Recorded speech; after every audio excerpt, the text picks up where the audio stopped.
andemos, Señor, juntos, andemos, Señor, juntos, andemos, Señor, juntos, andemos, Señor, por donde fueres, tengo de ir, por donde pasares, tengo de pasar, por donde fueres, tengo de ir, por donde pasares, tengo de pasar.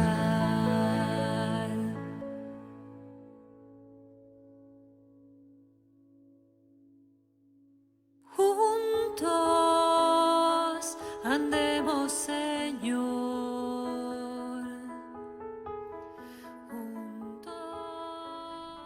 De nuevo aquí en el crecimiento, mar adentro, en profundidad, ¿sí? Remando juntos, que es muy importante, todos comprometidos en esta pasión que nos da a nosotros la fe en Jesús, que es una pasión realmente, porque va tocando toda nuestra vida y nos llena de entusiasmo, nos llena de gozo, nos llena de esperanza. De repente nos sentimos enamorados y llenos de un fuego absolutamente nuevo. Da razones de nuestra esperanza. Sentirnos a los pies del Señor, a los pies del Maestro, escuchando su palabra, escuchando la enseñanza del Señor, cada uno de nosotros haciéndonos discípulos de Jesús, a esos que Él va a llamar amigos, que va a entablar con ellos una relación absolutamente cordial a partir del corazón. Es tan bello saber cómo a través de la palabra de Jesús nosotros siempre podemos discernir y encontrar el corazón del Maestro. Esa palabra y ese corazón se identifican absolutamente. De la abundancia del corazón hablan los labios. Pues de esa abundancia del corazón de Jesús, pues nace la palabra del Señor. En Él se identifica absolutamente palabra y corazón, y eso es muy importante para cuando estemos a los pies del Señor, saber que a partir de toda su enseñanza, que no es predicación, este espacio no es para predicar, sino buscar una enseñanza sencilla, indudablemente, pues nosotros podamos crecer en la fe y sentir cómo el Señor nos está dando lo mejor de sí. Y lo mejor es pues toda su vida. Él se regala siempre, se regala en los sacramentos, se regala pues, cuando estamos comulgando en la Eucaristía, es todo un regalo de Él y con los hermanos. Se regala a través de su palabra. Él siempre se entrega todo. Él no sabe dar una parte de sí. Él siempre se regala. Que este espacio sea eso, que nosotros podamos saborear con mucho más intimidad, con más deleite, con mayor pasión, pues esta realidad común que nos tiene a nosotros inquietos y llenos de expectativas nuevas, de planes, de proyectos, a través de lo que el Señor enciende en la vida de cada uno de nosotros. Estamos en un tema que es la fe. Recuerdan que hicimos varios crecimientos sobre dónde está Dios en la adversidad, dónde está Dios en el dolor, dónde está Dios en el sufrimiento de los inocentes, dónde está Dios en medio de esa pena que te laceró tanto, que de repente pensaste que la vida quedaba absolutamente devastada, destruida.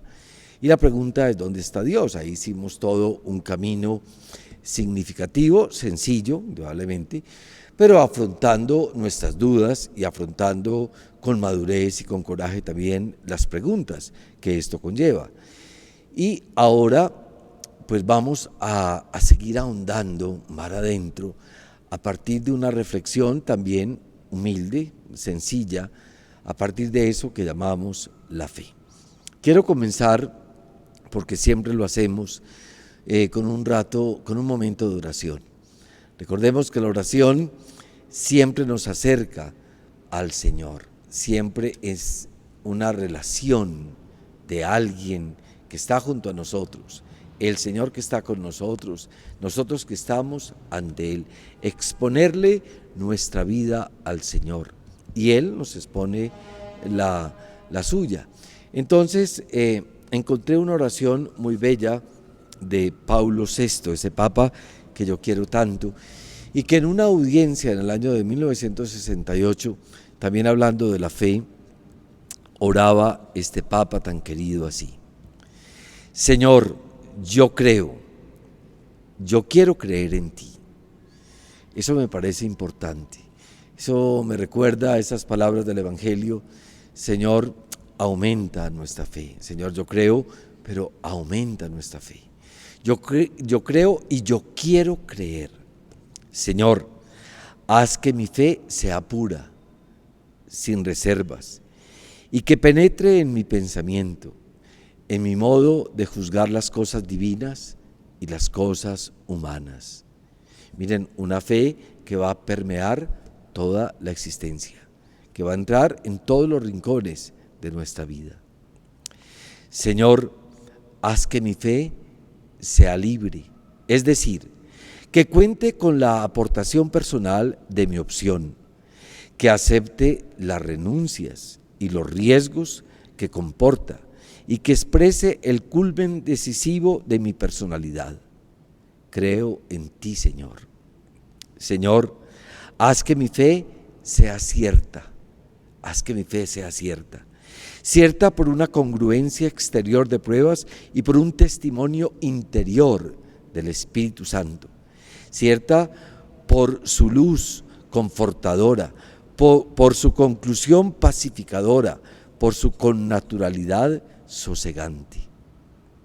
Señor, haz que mi fe sea fuerte, que no tema las contrariedades de los múltiples problemas que llenan nuestra vida crepuscular, que no tema las adversidades de quien la discute, la impugna, la rechaza, la niega, sino que se robustezca en la prueba íntima de tu verdad, se entrene en el roce de la crítica, se corrobore en la afirmación continua, superando las dificultades dialécticas y espirituales entre las cuales se desenvuelve nuestra existencia temporal. Una oración recia, ¿no? Señor, haz que mi fe sea gozosa y de paz, y alegría también a mi espíritu, y lo capacite para la oración con Dios y para la conversación con los hombres, de manera que irradie en el coloquio sagrado y profano la bienaventuranza original de su afortunada posesión. Señor, haz que mi fe sea activa y dé a la caridad las razones de su expansión moral, de modo que sea verdadera amistad contigo y sea tuya en las obras, en los sufrimientos, en la espera de la revelación final, que sea una continua búsqueda, un testimonio continuo, una continua esperanza.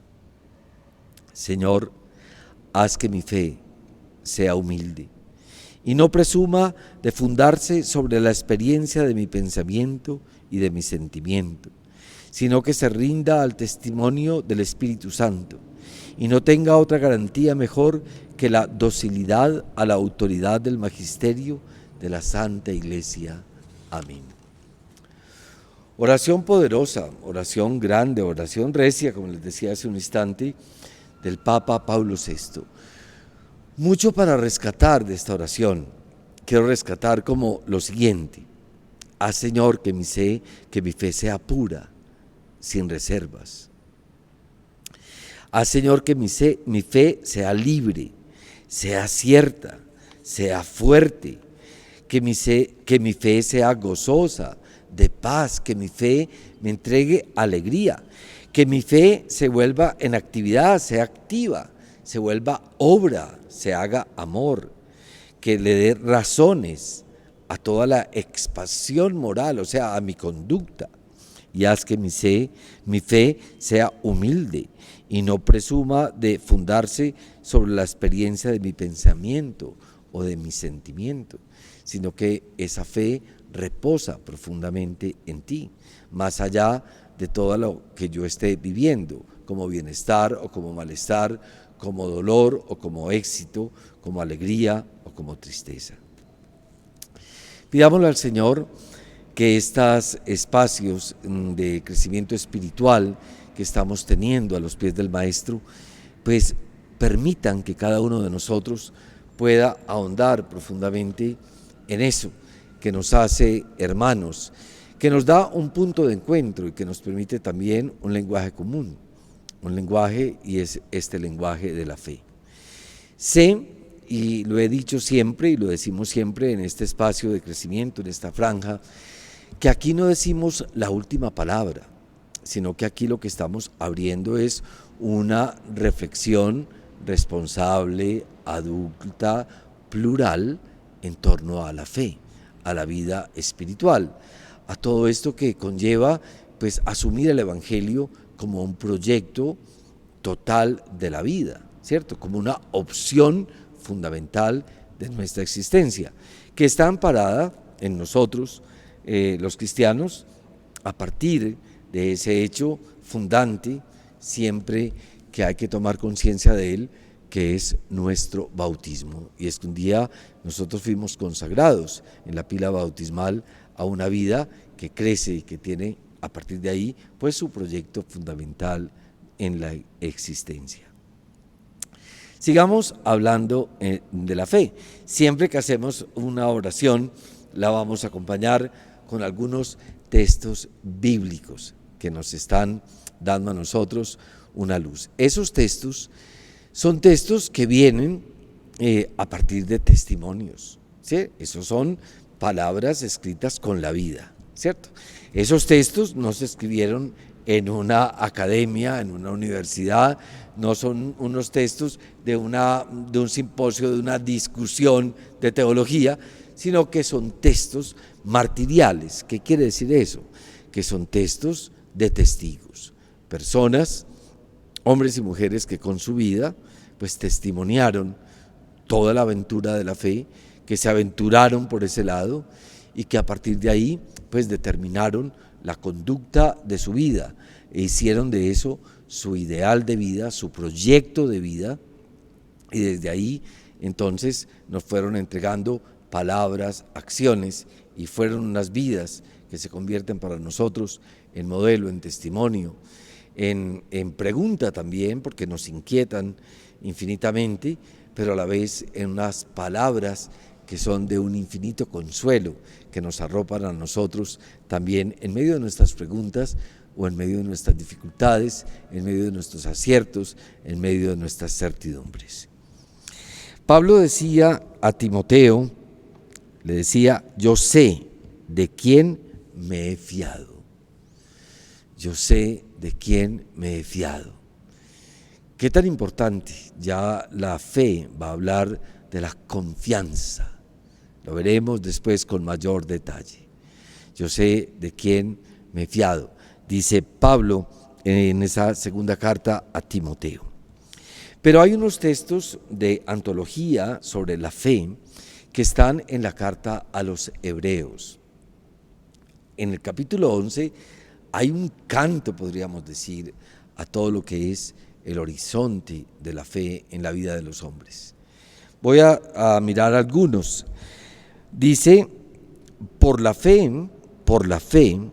Abraham, al ser llamado por Dios, obedeció y salió para el lugar que había de recibir en herencia, y salió sin saber a dónde iba.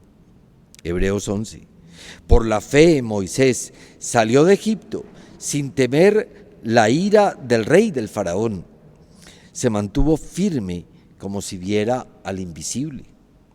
Por la fe soportaron burlas y azotes y hasta cadenas y prisiones, apedreados, torturados, aserrados, hombres de los que no era digno este mundo. Por la fe. O sea, hicieron de la fe su vida.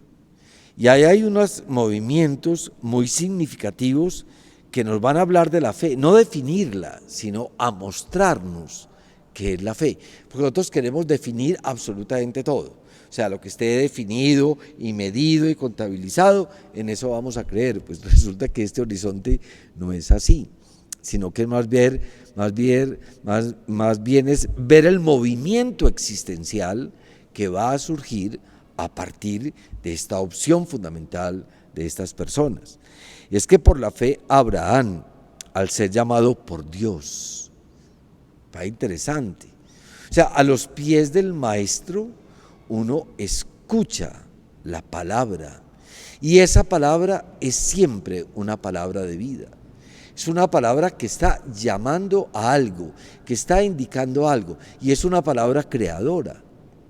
La palabra del Señor no es una palabra huera, sino que es una palabra que siempre llama a la vida, que siempre está generando en nosotros pues espacios inéditos que hay que recorrer, a los cuales los podemos aventurar, porque como decía Pablo a Timoteo, yo sé muy bien en qué me he fiado. Ahí voy recorriendo. De una u otra manera, Edith Stein lo decía, y era que a veces no sabía para dónde iba, pero que si Dios la llevaba, en definitiva, ella estaba confiada, porque es el Señor que guía nuestros pasos. Y ante ese llamado y ante esa escucha de la palabra, nos dice el texto de Hebreos, Abraham obedeció y salió. Entonces, escuchar, obedecer es por haber escuchado bien. Y aquí hay un movimiento importante. Entonces, Abraham escuchó la llamada, pues no se quedó quieto. ¿Tú estás escuchando la llamada del Señor? La llamada no es para irse para un convento. Esa no es la llamada del Señor. La llamada del Señor es múltiple, y la llamada del Señor es en definitiva para tener una relación con Él y a partir de Él empezar a enrutar nuestra vida en todas las realidades de la existencia. O sea, todo queda lleno, acogido, ¿cierto? Protegido, fecundado por esa palabra de vida. Él obedeció, Abraham obedeció, y esto me gusta, y salió ¿de dónde? Para el lugar que había de recibir en herencia, y salió sin saber a dónde iba, simplemente estaba confiado que si el Señor lo había llamado, él podía confiar que la obra del Señor siempre va a terminar bien. La llamada del Señor no es una llamada a la destrucción, a la no vida. La llamada del Señor es una llamada que nos va a dar a nosotros vida y vida en abundancia. Y Moisés, por la fe Moisés salió, vuelva el verbo salir, salió de Egipto sin temer la ira del rey, la ira del faraón, ¿sí? Esa llamada del Señor nos va a llevar a nosotros a salir de todos los egiptos, a dejar a todos los faraones, a todas aquellas circunstancias, personas, situaciones de vida que nos tienen absolutamente oprimidos, que nos tienen esclavos, donde nuestra vida se ha deprimido, donde nuestra vida ha perdido horizonte, vitalidad, fuerza, entusiasmo. Entonces, tú tienes que identificar la palabra del Señor y vamos a identificar por la fe con Moisés cuál es el Egipto del cual Él nos quiere sacar. Y Él obedece como Abraham a esa palabra, sale de Egipto sin temer que pues toda la ira o todo lo que viniera del rey, y se mantuvo firme como si viera al invisible. Quiere decir que siempre que proclamamos la fe, lo hemos comentado muchas veces y lo seguiré diciendo, terminamos en los actos de fe, en la proclamación de la fe, con la palabra amén. Amén, que significa en apoyarse en quien está firme, en un terreno sólido, sobre la roca. Moisés salió, tuvo coraje, sin temer, venciendo todo temor, toda cobardía, ¿cierto? Ya Pablo le va a decir también a su discípulo le va a decir, tú no recibiste un espíritu de cobardía, tú recibiste un espíritu de fuerza, un espíritu que clama, un espíritu fuerte, valeroso. Es toda esa parresía que va a hablar Pablo en los textos, es esa fuerza que viene de lo alto y es una fuerza que va a habitar en medio de nuestra precariedad, de nuestra mortalidad, de nuestra pequeñez, de nuestras propias limitaciones, esa fuerza, y se mantuvo firme, dice el texto de Hebreos. Miren todas las connotaciones que nos va a llevar a nosotros una experiencia de fe. Por la fe soportaron burlas y azotes, cadenas, apedreados, torturados, hombres, dice el texto, que no eran como dignos de este mundo. Claro, es que cuando tú y yo, y ya lo sabes también por experiencia, estamos viviendo nuestra fe y la estamos proclamando, recibimos burlas, chantajes, calumnias, nos ponen zancadillas y nos retan hasta una forma que no nos vamos a dejar más molestar. A ver, ¿usted qué cree? Entonces, ¿por qué tiene esta cosa? ¿O porque lloró? ¿O porque...? No, nosotros no somos hombres terminados. Nosotros estamos en proceso, ahí nos vamos haciendo. O sea, que no nos digan y que no te dejes amedrentar por un montón de voces que te están retando a que simplemente te silencies, porque en ti hay aristas, porque en ti hay debilidades, porque en ti también ha habido faltas morales. Sin embargo, más allá de eso, queremos proclamar una fe porque Él es quien nos levanta, quien nos perdona, quien nos anima, quien nos restaura. Podemos estar muchas veces, la vida nos muestra que estamos desahuciados ante los demás, porque cometimos errores. Entonces la sociedad o la familia o una parte de los amigos nos cerró las puertas, nos quitó el saludo, la amistad, la intimidad. Y eso es muy doloroso, y eso es muy, muy doloroso. Y podemos también quedar como absolutamente lacerados nosotros mismos por errores morales que hayamos cometido, por fallas morales severas. Y a veces nos sentimos que no hay ninguna oportunidad.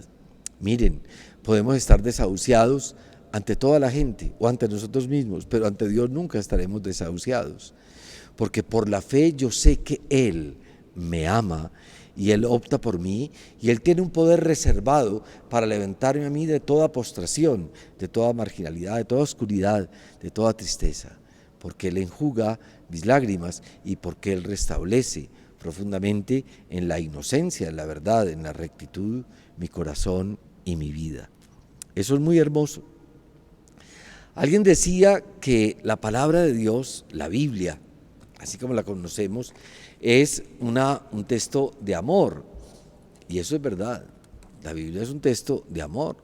La Biblia es un compendio de testimonios de hombres y mujeres que a lo largo de siglos se sintieron afectados, tocados por el misterio divino. Es que el amor es toque, el amor es hondura, el afecto, alguien afecta mi corazón y mi vida, mi conciencia, mi ser. Eso es verdad. Entonces la Biblia es siempre un testimonio de ese amor que hombres y mujeres a través de los siglos han experimentado de Dios, y que en el Nuevo Testamento pues hay un rostro que toca profundamente la vida de ellos, que es el Emmanuel. Quien ve a Jesús ve al Padre, y en Jesús reconocemos toda la presencia trinitaria, la fuerza, la gracia, la verdad del Espíritu. De ahí que en la Biblia creer es conocer a Dios. Creer es conocer a Dios, y conocer no es en la Biblia una actividad intelectual, no es una actividad académica. Nosotros hemos confundido el conocer con gente muy erudita, que sabe de muchos temas, que habla de muchas cosas. Bien, gente que sabe de muchas cosas, pero ese es el conocimiento bíblico. No. Cuando hablamos de conocer en la Biblia, estamos hablando de una realidad muy distinta. No es una actividad intelectual, no es una actividad de escritorio, no es una especulación, no es una clase de una gran discusión de teorías. Ese no es el conocimiento que habla la Biblia. O sea que nos tenemos que separar de todo tipo de información y nos tenemos que separar ahí de todo tipo de realidades eruditas, gente que sabe mucho de todo o de muchas cosas, pero no sé si habrán hecho una síntesis existencial de todo lo que dicen saber.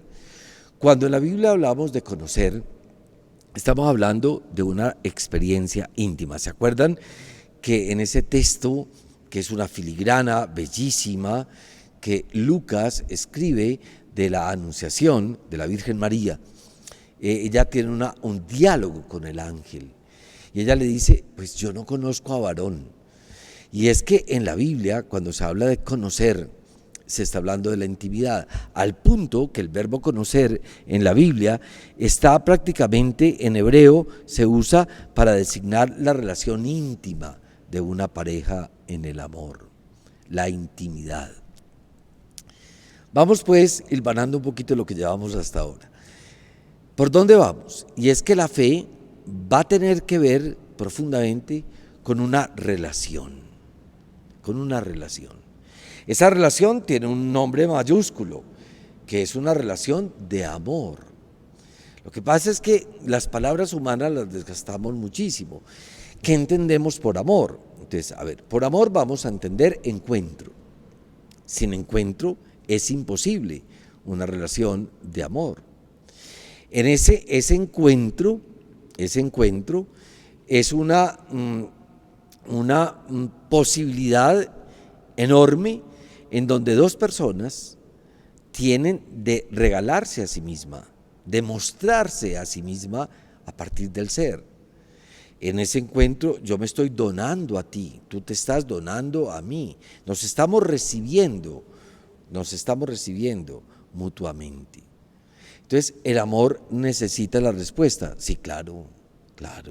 Miren, que a uno lo amen en secreto es una tragedia en el fondo.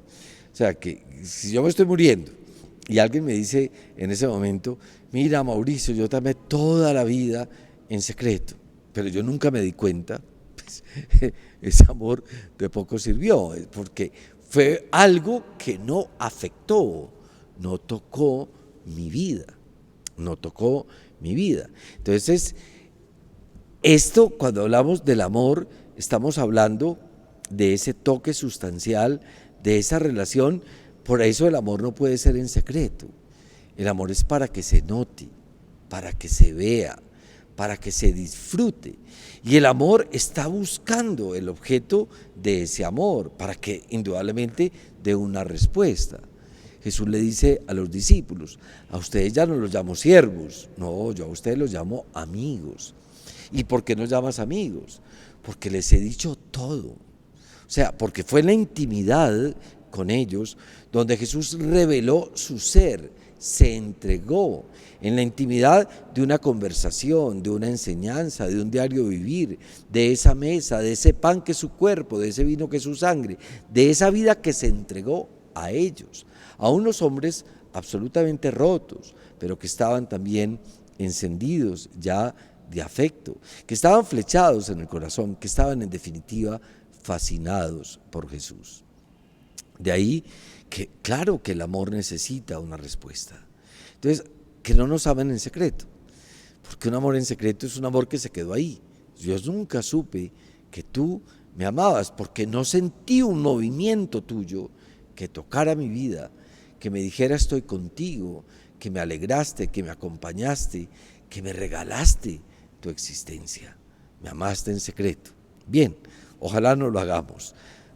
Ojalá se acabe el día del amigo secreto, para que la amistad sea realmente pues entregada, visible, que se sienta y que se palpe. Dentro de esa experiencia de amor como encuentro, entonces estamos hablando de una relación y de un conocimiento. ¿De cuál conocimiento? Sobre esto yo quisiera entregar otro crecimiento, otro espacio para ahondar en esto. En el conocimiento de quién es Él y de quién soy yo. Es en esa relación y en ese encuentro donde se van a revelar las identidades de Dios y del hombre. Él te dice, Él te revela, Él te muestra Él expande tu vida. Él te está mostrando quién eres tú. ¿Y dónde acontece todo eso? En el ámbito de lo íntimo, de la intimidad. O sea, la intimidad no es lo que publican las redes sociales. Eso no es la intimidad. Eso son puras vanidades que nosotros publicamos, pero esa no es la intimidad. Es que la intimidad pertenece a esa realidad sagrada donde dos personas se están entregando a sí mismas en la verdad, en lo que es la relación, en lo que es la comunicación, en lo que es el conocimiento, en lo que es realmente lo que hace el amor. Entonces, cuando estamos hablando de la fe, estamos hablando en este terreno, en este ámbito. Y esto no es de poca monta, esto no es de poca valía, ¿cierto? Porque cuando yo digo que estamos hablando de una realidad afectiva, muchos pueden decir, no, eso es como una sensiblería. No, yo no estoy hablando de eso. O sea, el afecto es algo recio, es algo profundo, es algo donde yo estoy comprometido con la otra persona y la otra persona comprometida conmigo, donde mi vida queda marcada profundamente por la presencia del otro, que ha afectado bondadosamente, gozosamente, con una gran luz y con una infinita dulzura, mi vida, porque el amor es dulce, solo es amargo el desamor, solo es triste el desamor. Alguien decía que cuando hay amor, nunca es de noche. Santo Tomás de Aquino, uno de esos sabios de los siglos de la Iglesia, la Suma Teológica, ¿sí? Decía que por la fe el alma cristiana establece con Dios como un cierto matrimonio espiritual. Hoy se está leyendo de nuevo a Santo Tomás y es muy importante. Maneja una gran antropología, una antropología unitaria y tiene páginas espléndidas, Tomás de Aquino. Pero me llama mucho la atención esto, por la fe el alma cristiana establece con Dios como un cierto matrimonio espiritual. Y eso me recuerda a mí ese texto de Oseas que dice, te desposaré conmigo en la fe. Te desposaré conmigo en la fe. Entonces, ¿hasta dónde vamos? Vamos que la fe tiene que ver con una relación, con un encuentro, con una intimidad que revela conocimiento, y es en un espacio que llamamos de amor. Lo otro, si lo han considerado fe, pues no tiene nada que ver con la fe del Evangelio, que tiene todo. Cuando Teresa de Jesús habla de la oración como un trato de amistad, pues tiene que ver realmente con toda la experiencia de la fe, como una fe de encuentro, con una fe de amistad, de amor, de relación, de vitalidad con quien sabemos nos ama.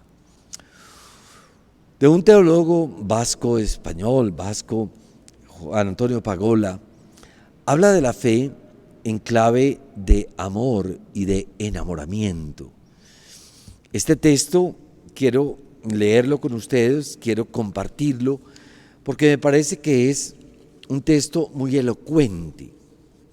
Me recuerda ese texto a un gran teólogo canadiense que es Bernard Lonergan, que va a hablar que creer es estar, dice Lonergan, creer es estar enamorado de Dios. Y esto no es como algo que él inventó, esto es simplemente ir a las fuentes profundas del testimonio bíblico, y es que otra cosa puede ser confiar en Dios, que es solo amor. Es que Dios es solo amor. Dios no sabe sino amar. La acción de Dios es su ser. Dios es amor y Él no sabe sino amar. Alguien me dijo una vez algo muy importante, y es que Dios no sabe hacer diabluras, porque Dios solamente hace lo que Él es, y Dios solo es amor. Dios solo ama. Dios no sabe sino amar, Él no sabe nada más. Él no sabe odiar, Él no sabe ser infiel, Él no sabe ahorcarte, Él no sabe dañar tu vida, Él no sabe traicionarte, Él no sabe, Él es ignorante de todo eso. Él no sabe sino amar. Vamos a mirar este texto de Pagola, que yo creo que es un texto muy significativo. El enamoramiento, el amor, le va a decir él, es probablemente, yo le quitaría probablemente, la experiencia cumbre de la existencia humana. Es que tú ya lo sabes. Lo más grande que tienes en tu vida es el amor que has entregado y los amores que recibes. Esa es la gran riqueza de tu vida, esas relaciones profundamente afectivas que te han llenado a ti de experiencias nutritivas y que te acompañan. Nada hay más gozoso, nada hay más gozoso. O sea, nada hay más gozoso que amar, nada hay más gozoso. Nada llena tanto el corazón, nada llena tanto el corazón. Qué bueno que eso lo creamos, que eso lo vivamos, que eso nosotros le apostemos a esto en la vida, en medio de una sociedad que mira todo de reojo, que todo lo tiene calibrado, que nos tienen agobiados con la rentabilidad, que nos tienen agobiados con un montón de cosas en la cual nos quieren contabilizar absolutamente todas nuestras obras y palabras, donde todo tiene que tener un precio en esta compraventa de felicidad de este mundo, que es absolutamente vana, engañosa. Nada libera con más fuerza de la soledad y el egoísmo. Es que el amor sana, el amor cura, el amor libera, el amor restablece profundamente a la persona en su ser, en su ser. ¿Sana de qué? De soledades, de complejos, de tristezas, de ayeres, de caídas, de historias fallidas. Cuando tú eres amado y cuando tú estás amando, tú estás en una terapia profunda de sanación. Hoy hay muchas terapias, todas son muy importantes, muchas de ellas para esas terapias nos cobran muchísimo dinero. ¿Cuándo será que vamos a hacer la terapia gratuita de amar y de dejarnos amar? Es que el amor sana la vida, el amor te restablece, el amor te abre horizontes, el amor te da alegría, el amor te sana de soledades y el amor te sana de todo el egoísmo que ha estrechado, que estrecha tu existencia. Nada ilumina y potencia con más plenitud la vida que amar, que estar enamorado. Ojo, estamos hablando de la fe, de la fe. Ur von Balthasar, un gran teólogo del siglo XX, hablaba no en estos términos, sino que hablaba de una fe de rodillas, para que no fuera una fe de academia, ni de escritorio, ni especulativa, o una fe que sea un rompecabezas, una fe de rodillas. Y una fe de rodillas es una fe oblativa, una fe que adora, una fe que agradece, una fe que se expone ante Dios en una actitud absolutamente de confianza, de gozo y de esperanza. Aquí vamos. Creer en el Señor, creer en Él, es entrar en una relación profunda de amor. Y en ese amor nuestra vida se construye, se revela, se muestra.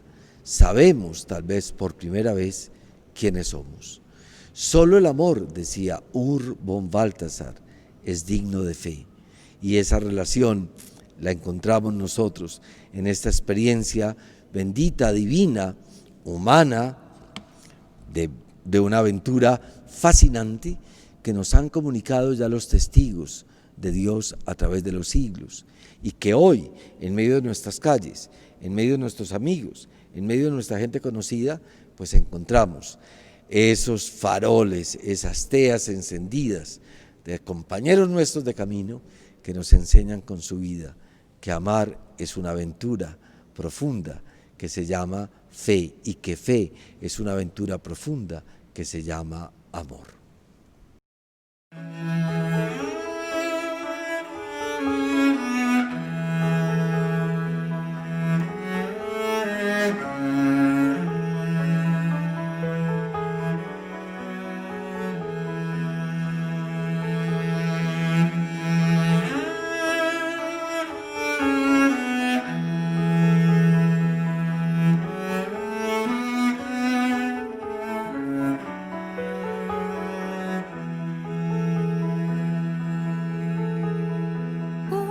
Juntos andemos, Señor. Juntos andemos, Señor. Juntos andemos, Señor. Juntos andemos, Señor. Por donde fueres, tengo de ir. Por donde pasareis, tengo de pasar. Por donde fueres, tengo de ir. Por donde pasar.